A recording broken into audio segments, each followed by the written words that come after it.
If your phone fills up, Avery, thank you very much. Just ask somebody else to take it from there. All right, so many of you have already heard this spiel, like I said. So kind of the big picture, though, a reminder, why do we do peer feedback in the first place? Many of you guys are doing option 1, and you're not even necessarily going to review this, you're not even necessarily going to revise this thing by the end of the school year. You're just trying to crank out as much as you can. But you can still get ideas for how to develop the piece and where it might be going, what else you could do with your character, things like that. Those of you who are in option 2 are going to revise it, and you really need some solid ideas for how to improve it. So we're going to use this PQS, stands for Praise, Question, Suggestion. Bump that up the screen. Yeah. I wasn't here when we made these accounts, so I don't have the course code.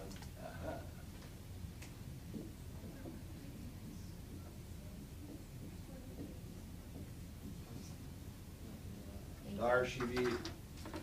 So, praise, question, suggestion thing. Why do we do this? We're going to be doing it in writing, obviously, instead of face-to-face. So keep it short. You know, the idea of our using Eli Review here is not to eat up all of your blended class time. You know, 90% of the time should be spent writing. But I do want you to give each other feedback. So just like a couple of sentences in each of these categories will be fine. Many of you have already read through this, so I don't need to repeat the directions. But you're going to be given, I think, 3 other people to give feedback to. It automatically assigns you. So read those 3 people's pieces, and then just give them, you know, like 5 or 6 sentences total. Okay, this doesn't need to take you an hour. A couple of sentences of praise. Really focusing on this. What's working well for you as a reader? Why do we do the peer feedback? To get an actual audience, to see how a real reader responds to the piece. So what's working well for you? Let them know, like, I really like this character, this person's interesting, they crack me up, or I want to see what happens to them. Really like the description, seems realistic, you know, stuff like that. Let them know which parts are working for you. And there's always something. It might not be your style of story. You might be assigned somebody who's writing a story about, like, beheading dragons. You don't care about that. That's fine. It doesn't have to be your sort of thing. Just what part jumps out at you? Okay? What jumps out at you? Questions is the one I really want you to focus on in a creative writing class. Most of you guys have done this before in an essay class. If you've had me anyways, you've done this in an essay class. In creative writing, the questions part really is where we tend to get our best feedback. Because this is where you, as the writer, can find out which parts just aren't making sense or the reader wants to know more about. So for you as a reader, let the writer know which parts are unclear and just which parts you want to know more about. Like, why did the character do this? You know when you're watching a movie and you want to shout at the screen? That's this. This is your chance to actually talk to the writer. It's like, why would he pick up the gun? That doesn't make any sense. Ask him. Give the writer feedback so they can think about parts that are confusing the reader or making the reader wonder or angry or sad or whatever. Excuse me. And then suggestions, kind of the most straightforward part of feedback. But in a creative writing class, and especially for the option 1 folks, I really want to kind of de-emphasize this one. Excuse me. In an essay class, going through puberty up here. In an essay class, Brady, speaking of old things, Brady Bunch, the episode of Peter, Brady goes through puberty. Oh my. Yeah? No? Oh, track it down. YouTube that. They form the singing group, and the middle boy goes through puberty, and his voice changes, and it screws up the song. It's a classic episode. Anyway, it's where every time my voice cracks when I'm teaching, that's the first thing I think about. You know all those stupid, like, BuzzFeed, like, you might be an 80s kid. Yeah, the first thing you think of is the Brady Bunch. All right, anyways, de-emphasize the suggestions. In an essay class where it's like your piece must do this by Friday, that's a much bigger deal. But we're working on, you know, novels, collections of poetry, bigger things. We're not really worried about, like, it has to do this by this date, right? So de-emphasize the suggestions, emphasize the questions. Now that doesn't mean you can't still say, like, for me as a reader, I'd love to see this character punch the bad guy in the face. I'm like, yes, tell the writer that. Tell them what you're hoping to see as a reader. I'm just saying, make a bigger deal out of the questions than the suggestions. Okay, I want us to actually practice this too. I swear, someday I'll be healthy again. I don't know when. Someday. So here's the first page of the story. Yes, this is actually crafted by yours truly. In the summer, I told you I work with adults. I do this, really what we're doing right now with, you know, 40 45-year-olds. It's shocking how similar it is. You guys and 45-year-olds write the same kinds of stories. So there you go. So I started working on a story. Many of you know I'm from a farm, and somebody said, like, you should write a story about that. And I'm like, well, I don't want to write a story about my life on the farm, but I tried to come up with a fictional story based on a farmer. So this is nobody from Novus Dairy Farms. But they were curious about this farm background. So I said, okay, I'll try to write a story about a tragedy on the farm. And so what I'm going to do is share the first page of it with you. This is roughly like a second draft, I think, give or take. So it's still really rough. What I want to know is, does this make any sense? You guys are from the suburbs. I know there's some stuff from farm life that makes no sense to the average reader. So give me some quick PQS on just page 1 here, our main character Cal and what's going on. All right, so let me read it to you real quick. We'll take a couple of minutes, and then we'll move on. All right, Cal stomped the clutch, and the massive tractor lurched to a halt and disappeared in a tower of dust. There had been a metallic screech and a clunk, and he instinctually pulled it out of gear and eased back a hydraulic lever to raise the implement out of the dirt. He turned off the ignition, and in the new quiet, he could hear birds over by the creek. The dust billowed around the tractor. He sighed and put on his worn ball cap, took a swig of water from a dusty gallon jug, and once the wind blew the dust away, opened the cab and climbed down. Shit. The problem was obvious from 15 feet away. The left wing of the front folding beam drill had sprung a hinge again, causing the wing to drag at an angle. Any farther and the wing might have broken off altogether, let alone planted the beams in drunken, unsteady rows. It was a ridiculous breakdown, the result of inexcusably poor workmanship. Cal pulled out his cell phone. "Ricky," he said, "I broke down again. Same part." "Yeah, I know. Reconditioned my ass." "Yeah, get the old one and bring it out here so we can get rolling again today. I can't move this one without screwing it up worse, so I'll call Hector's to let him know they're coming out to fix it here, and for real this time, and for free.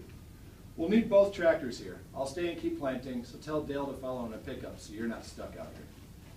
All right, so we'll pause there. It goes on. You don't need to know the rest of the story. He's stuck in the field with this broken down thing. So if you would, let's do a quick PQS, and you can be merciless. This is not a story that's ever going to go anywhere. Let's just do a quick round in order. So what parts did you like? Make me feel good.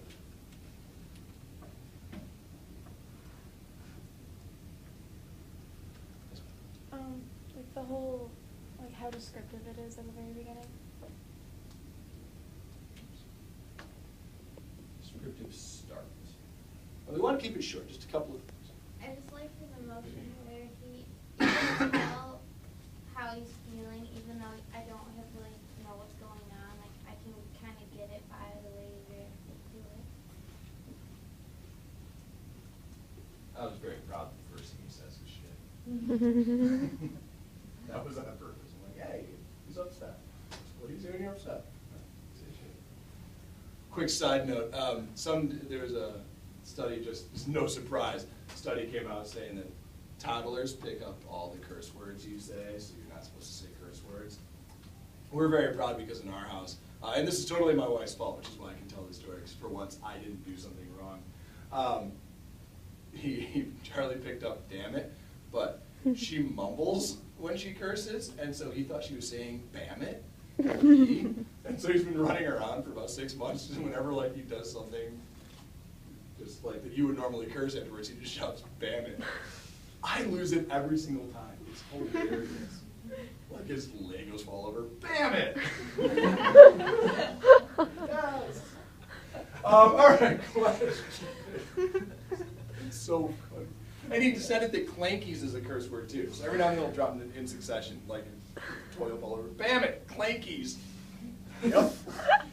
Right on, brother. He's gonna grow up and go to middle school and be so confused. He's gonna be so confused in a wire. He's gonna go to other people's houses and like, "Wait, you eat cookies every day? Like the TV shows cartoons, not baseball?" It's gonna blow his mind. Questions? What questions do you have about this? Either what's going on or things you'd like to know more about. How I can get clankies into the house.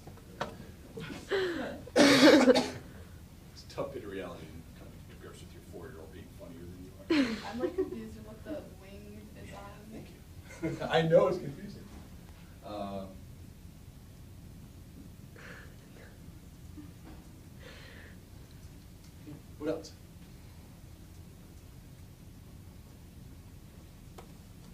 Who is whoever he called?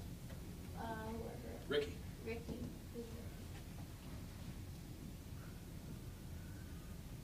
And I'm going to pick on myself here, but for that matter, who's Cal? I don't really know anything about our main character yet, right? Just know that he's got a broken tractor or something. Got a broken thing. Yeah, how do you like start a story and describe the main character without it seeming like, oh, there once was like a character named Cal? I think you just, and that's a good, let me back that up. Great question. Part of the peer feedback process is getting the audience's reaction, and then part of the process for me as the writer right now is knowing that at the beginning, I don't necessarily want answers to these. It's just good for me to know that this is what the audience is thinking, right? Because I don't want in my first paragraph to say, Cal was a 59-year-old farmer from Iowa. Like, I don't want to do that. That'd be a boring intro, right? So a lot of the feedback you get, you won't even actually use. It's just good for you as the writer to see this is what the audience is saying. Yeah, because you wouldn't. That'd be a boring intro. It'll come up more later on. I forget what his tragedy was. This is like 5 years ago. Oh, somebody died. His wife is dead. That's what it is. Oh. I told you it was a tragedy. It's like, let me think of it. Oh, his wife died. It's fine. And he's like the strong silent type, so he does not agree. Just in the interest of time, we do need to go faster. So suggestions for you as a reader, what would make this story better so far? I would use a little bit more imagery with the tractor because, like, as city folk, I don't know what a tractor, like, I don't know those parts, like, you described them, then maybe I could get, like, a better idea of, like, what's actually happening to the broken tractor. Yeah. Describe tractor, and really kind of especially this broken thing, right? Mm-hmm.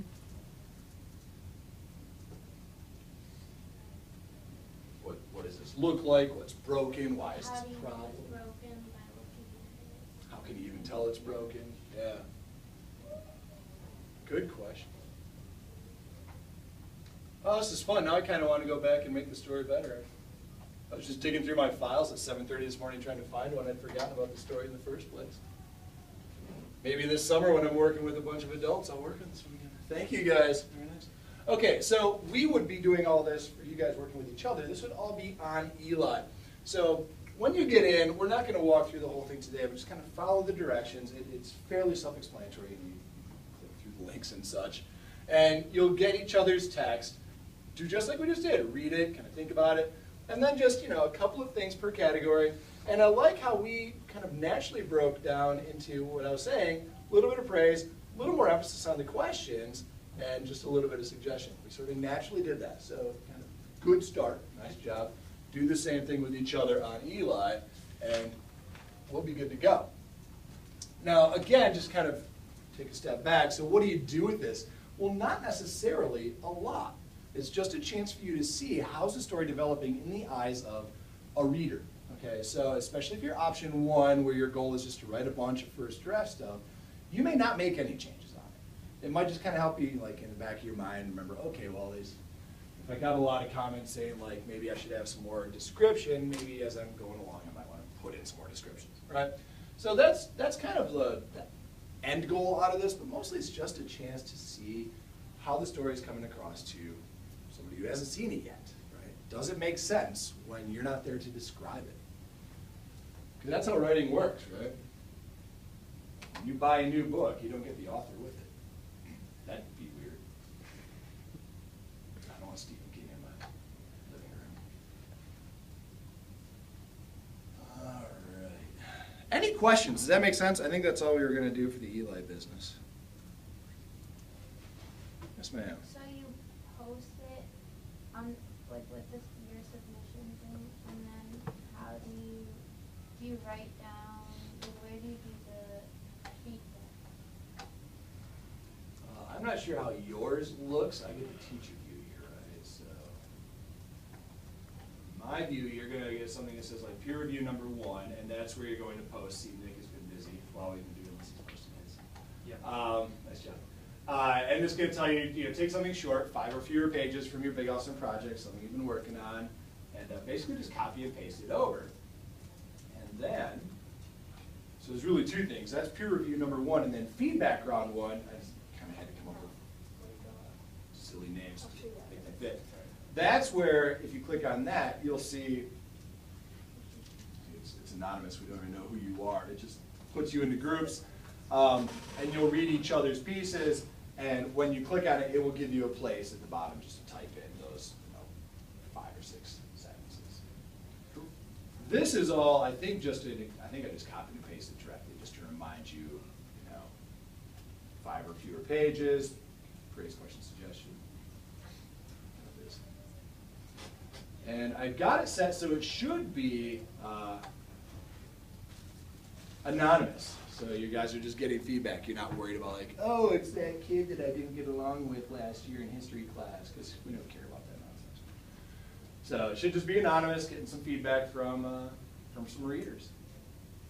I don't think I really need to say this. I shouldn't have to say it, but just kind of your usual reminder. If you didn't get along with somebody back in history class or whatever, this is not the time or place to be mean to each other, right? When we're giving peer feedback, our goal is just to talk about our writing, give each other ideas. So, be polite, be kind to each other when you do your peer feedback. I assume by the time you get to honors creative writing, that's not a huge deal anymore. But just in case you do like to be petty and snippy, don't when you do this. Be petty and snippy when you leave your stupid troll comments on free press articles online. No Obama. All right. Questions, comments? Great question. Any other questions or comments? Can we do some writing? Let's do some writing, kiddos. All right. Let's do a sacred writing time. This will be number 12. Should I stop recording? Oh, yes. Thank you. Okay.